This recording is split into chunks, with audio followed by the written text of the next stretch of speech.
మంతెన గారు 35 ఏళ్లుగా brush చేయట్లేదంట. Socks కూడా ఉతకడం లేదంట. ఇది వినగానే మీరు కూడా బ్రష్ మానేయాలని అనుకుంటున్నారా? లాజిక్ మిస్ అవ్వకండి. సైన్స్ ప్రకారం ఆయన చెప్పేది 100% నిజమే. కానీ అది ఆయనకే సెట్ అవుతుంది, మనకి కాదు. ఆయన తినేదేంటో తెలుసా? పచ్చి కూరగాయలు, పండ్లు, వేపాకు.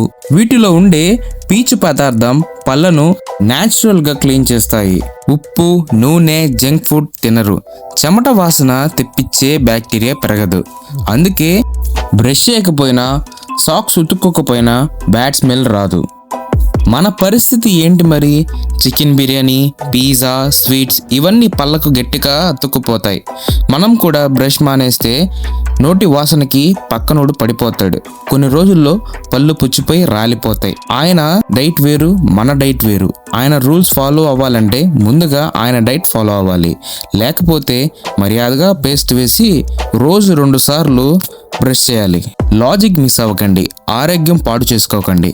ఇలాంటి ఇంట్రెస్టింగ్ ఫ్యాక్ట్స్ కోసం subscribe to Salman Raj reveals.